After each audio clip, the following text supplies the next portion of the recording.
Well, hello there again. We are on our chronic disease module. This is where we're going to talk about the great American threat to quality of life. And what I mean by that is chronic disease is something that we know occurs across a lifespan. Now, not all of these things are things that are going to stick with you through your whole life, but they could, and that's the risk, because if you have a disease that you're dealing with day in and day out of your life, what that's going to do is affect the quality. It's going to change what opportunities you have to earn a living, to live independently, and possibly even have relationships. And so with that being said, I would offer to you this.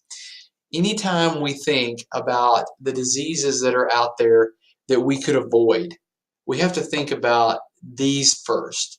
And when we can avoid something that is detrimental to things like a job, like living independently, like having regular contact and relationships with other people, then I would tell you, you need to learn to flee.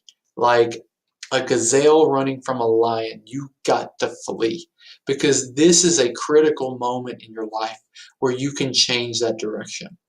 It's a physical condition that develops gradually and persists for months or years, but again, that's not a guarantee that it's ever going to go away. And by the way, would you ever really want to deal with something for just a few months and think, well, I'll get over this in a few months? Because the reality is it may not happen with some of these diseases.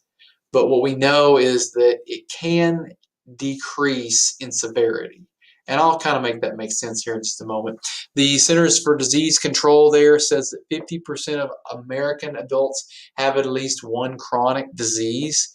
That to me is stifling. I just cannot imagine that half of our population right now is living with a disease that they have to deal with through their entire lifetime. And it's not a condition like back pain. This is a disease. Now, we're going to get to back pain. We have an entire module dedicated to flexibility and spine health, and it is a very real condition that needs a lot of your attention. However, what we're talking about today has more to do with a disease state internally than it does mechanical factors that influence your body. And so we'll get to that very, very soon. Americans with chronic disease, it says here that 36% of adults say they have at least one of the following 5 chronic conditions. So this is from Pew Research, that 23% will have high blood pressure, 12% some type of lung condition like bronchitis or emphysema. 10% of the population right now is type 1 or type 2 diabetic, and I want to tell you that that's a very real statistic. I've looked at that several times at different sources trying to identify if it's changing much, but right at 10% of the American population diabetic. That's going up. You're going to see that in the next video that I have for you here with this one, and where he talks about the increase that's going to occur. Heart disease, heart failure, or heart attack, 7%, and only about 3% dealing with cancer. However, cancer is, again, one of those leading causes of death in America. It's the #2 killer. But we want to go back to our good friend Ben Franklin. The guy's on the $100 bill, right? So he must have something going right for him. And he said an ounce of prevention is worth a pound of cure. And so that's what this class is about. We're talking about how is it that you can prevent these conditions from coming. And then if you already have this condition, what are you doing with it right now to manage it properly? Are you doing anything? And so these are the chronic diseases. We've kind of hit on a few of these already, but we're going to really pin them down today. Again, just a quick review. Here's our causes of death. Heart disease, #1.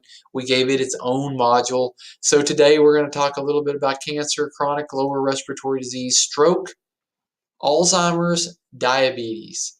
That's on the list. And we're going to start with that #2, and that is cancer. Cancer is an uncontrolled growth or spread of abnormal cells. You probably already know something about cancer. When I was growing up, we didn't know a lot about cancer because we just didn't hear a lot about it.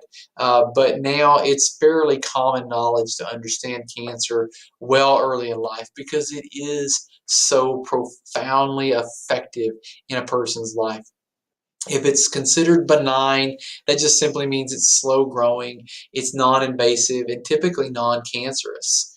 But then there's that other kind called malignant, and that's a very different thing. That's where it's rapid growing and very dangerous. And then they stage that from 1 to 4. 1 has the greatest chance of being treated successfully. 4 is a very serious and aggressive cancer. And they typically use something called a biopsy, where they go in and they retrieve a part of what they suspect is cancer out of the body, and they study that through a microscope to identify it further. So what causes cancer? This is kind of an interesting little thing that I have to point out to you, that there are things happening outside of the body, exogenously, called carcinogens, that we expose ourselves to quite frequently, to be frank, that cause cancer.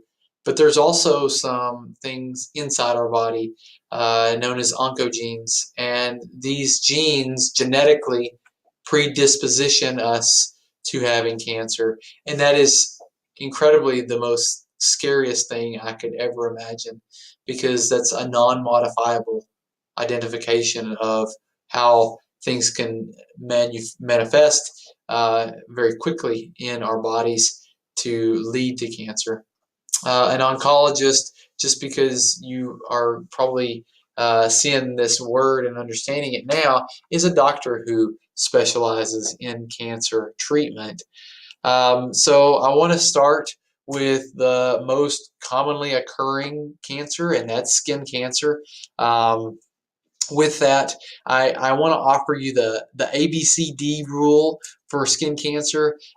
This is a cancer that occurs on the skin, and you know, we all have these little marks on our skin. Some of you call them moles, and you see these things and you watch them.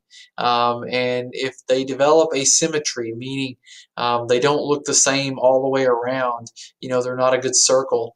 They have one side that's semicircular, the other side's very irregular. And if we see that border irregularity, then we know that that's a risk factor and we need to get that checked out. If the color starts to change, that's something that you would think of a risk factor. You want to get that checked out. And the diameter, if it starts to get bigger, that's something you want to get checked out. And that's just some simple little ways of looking at what we most commonly associate with skin cancer, and that's the mole. There is another side of skin cancer that needs to be addressed other than just moles, and that is the idea of the sun and limiting your exposure to UV rays. And I do have to say this because it comes up here that tanning beds are very dangerous. They still expose you to ultraviolet rays. It's well documented that people can develop skin cancers from too much exposure to being in a tanning bed, but they can also develop those same kind of problems from being out in the sun too much. And I know that there have been a few things come up as of late where skin cancer has been kind of thrown under as, well, that person used too much sunscreen and they got skin cancer. But what we know is that that's not a risk. Sunscreen does not cause cancer. We have looked at this. That there is no good evidence out there that suggests wearing sunscreen will give you some skin cancer. What there is MD Anderson, which is one of the largest cancer treatment centers in America, coming out and saying, listen, we've done our own research. We can't find it. And as of right now, I am thoroughly convinced that skin cancer is a decreased risk if using sunscreen regularly. And so we give you some things to think about there, but go and do your research. That last little link is to the MD Anderson link. Also there gives you some answers to some of the quiz questions that you're going to want to know. So make sure you click on that link and you take a look at some of the myths that come across from skin cancer. The other cancers that we want to address here, lung cancer, this is the leading killing cancer in America, and smoking causes 50% of lung cancer. But lung cancer is typically known and very well described as the leading cancer that kills. Breast cancer is the leading cancer in women, and then prostate is the leading in men. Although there are several cases of both ovarian, uterine, and cervical cancer in women, as well as testicular cancer in men. And so those statistics still remain, but the leading killer for sure, lung cancer, leading killer in women specifically is breast, leading killer in men specifically prostate. And then we also know that colorectal cancer, pancreatic cancer, and leukemia all kind of come in that backside as having a high frequency, but not near what lung cancer, breast cancer, and prostate cancer do. One of the things that we're going to ask you to do also is to understand that you should participate in self-exams and screens. And what I've done here is I've given 2 links, one for testicular cancer, one for breast cancer. And what I'd like for you to do is, if you're a male, go out, check out the testicular cancer. The females, go out, check out how to do a breast cancer screen. And these self-exams are very easy to do. Should probably be carried out once a month, just monitoring what it is that's going on, changes in your body. And that will help you to prevent cancer from occurring and kind of rapidly gaining speed. Most cancers are caught early by self-screens. Prostate cancer screening guidelines, this is kind of a unique thing because men typically avoid this, but one of the quiz questions is, what is the age that men should start having prostate screens? And that is 45 to 49. And then another one is when women should have screens for breast cancer, specifically from this test called a mammogram, and that's 40 to 44. What your takeaway is when you become 40, you should start giving heavy consideration to diagnostics for cancer, because that's when we see them developing the most.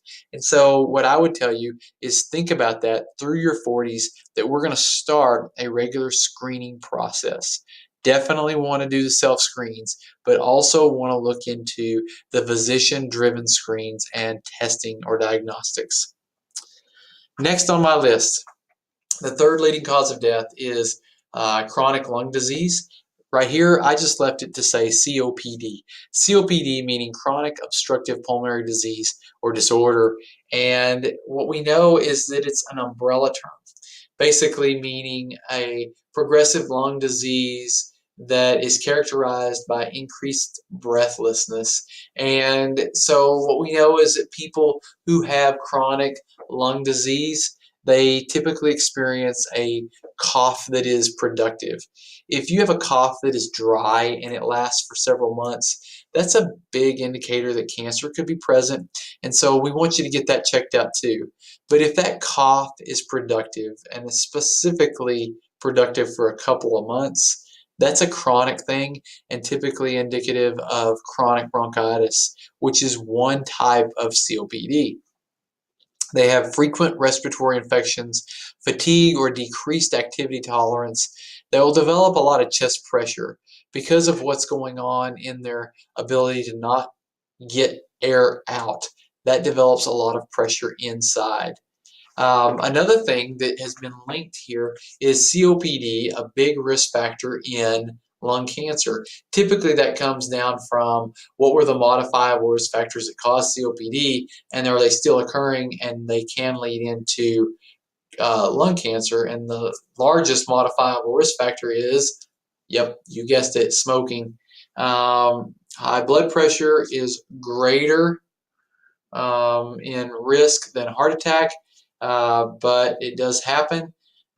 Depression, another unique thing that occurs here with COPD, because that changes the way they're able to do things. Take a look here. I've got an oxygen tank. on this picture right here. Also, another thing that happens with COPD patients is they typically have to carry that oxygen with them, especially if they're going outside of the home, so they have a portable O2 tank. If they're in the home, they'll have kind of more of a stationary O2 tank, but they'll have the nasal cannula in, and that is used to help them breathe. Hypoxia is kind of the last thing on the list here, and hypoxia is a medical term that means low oxygen. And so what you see here is a pulse oximeter, and you've probably been to the doctor and they've used one of these.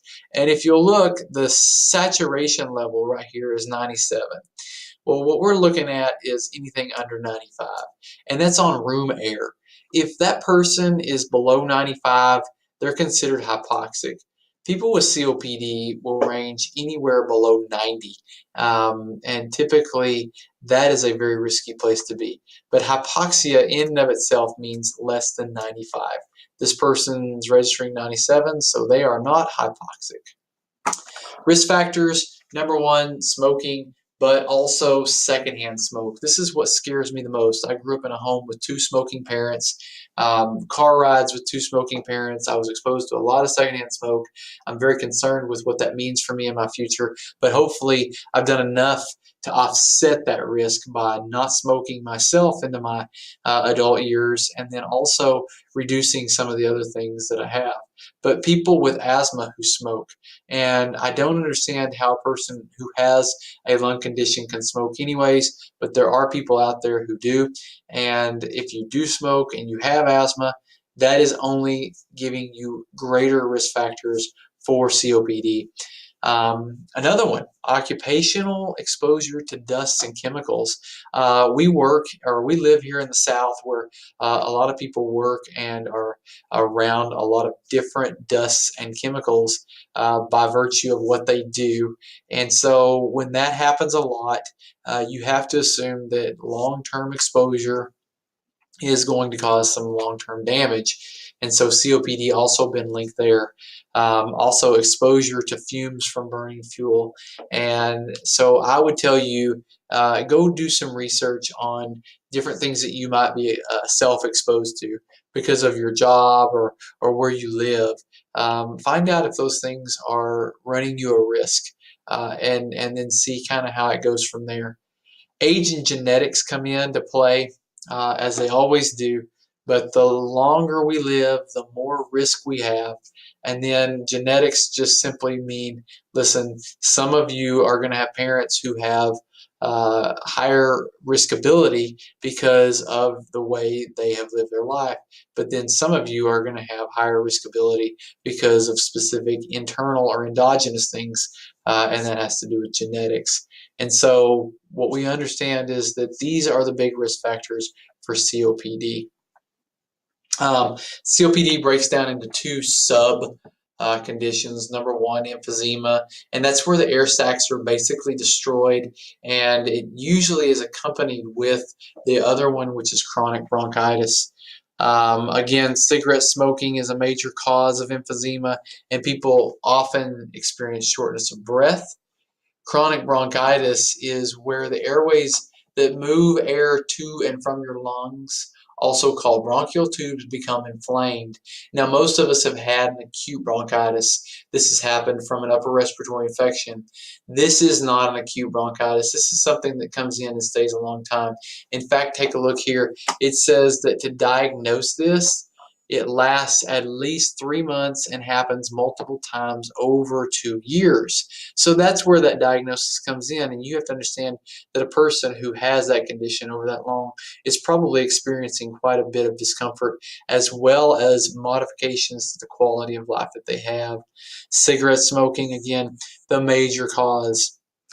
Number 4 is stroke. Stroke is a brain injury. And what we know is that it affects blood flow in the brain.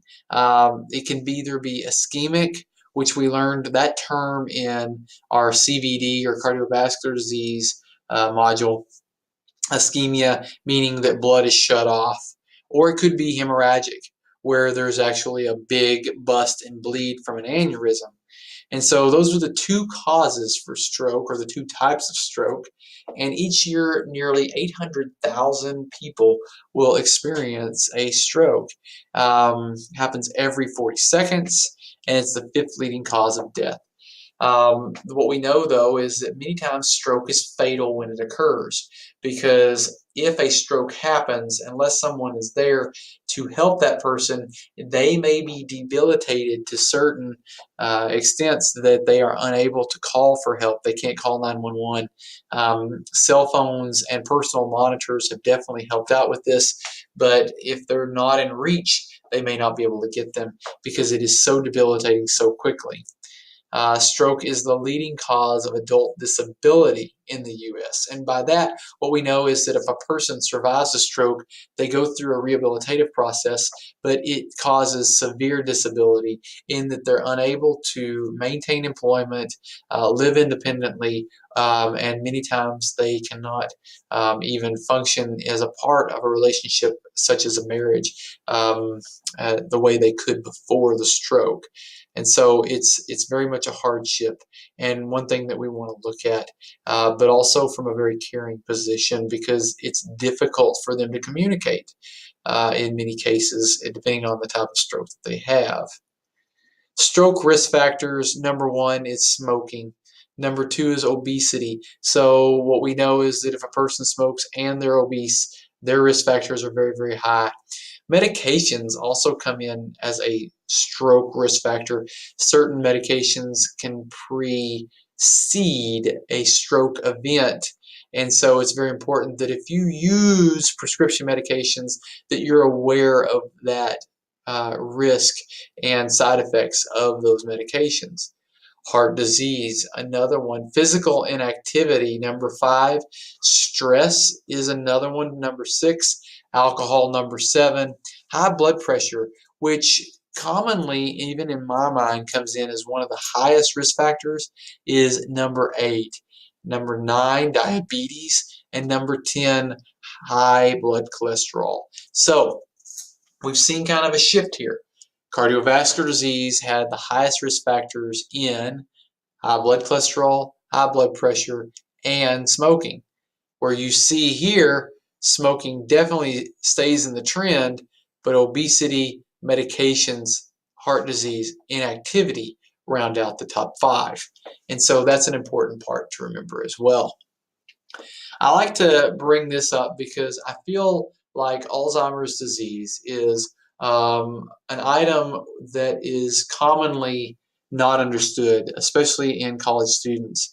And so what I want to do is I want to bring in just some of the very simple facts about Alzheimer's disease. And number one is it's an irreversible, progressive brain disorder that slowly destroys memory and thinking skills, and eventually the ability to carry out the simplest of tasks. If you know someone who has Alzheimer's, what you probably already know is that it is a type of dementia. And dementia basically means that they lose their ability to maintain memory, but also other cognitive abilities that are very important for everyday life. In fact, it's such a damaging and destructive disease. I had to include this quote from a book that was written about Alzheimer's, and it says, "Don't get mad at me. I cannot change what is happening." And so what we understand is that this person is not at fault. They're not intentional. It's not deliberate. In fact, their risk factors were probably so unmanageable or modifiable in the first place that they didn't even know. And so what I want to do is I just want to throw out this. There are 5 things that you can start right now that will help you reduce your risk for Alzheimer's. It's the most common cause of dementia among older adults. And so we want to make it a focus to prevent this condition from happening. 5 simple things. Number 1, look after your heart. Number 2, be physically active. Number 3, have a healthy diet. Challenge your brain and enjoy social activities. That means you actually participate in intellectual but also social events. And we looked at this, and many times it is overlooked by the big social butterflies who are in the class that naturally draw to this. But there's a whole bunch of us out there who do not do very well with social activities. Next on the list is Alzheimer's indirect causes of death. And so what we know is that Alzheimer's in and of itself does not cause death. However, aspiration pneumonia does. Bed sores do. Sepsis or infection internally does. Falls are another primary cause of death, and then malnutrition because they simply forget to eat. But what we know is that Alzheimer's in and of itself is not the cause of death. These 5 things are. It is the only disease among the top 10 diseases or causes of death in America that cannot be prevented, cured, or even slowed. So it's a very important thing that we do what we can with what information we have. Diabetes is next on our list. We've talked about this quite in depth now, and so what I'm going to do is I'm going to pause the video right here and I'm going to start a new one because this one is a little more in depth, and that will give you a break to catch up and review some of this information before you take the quiz. So I'll see you in the next video.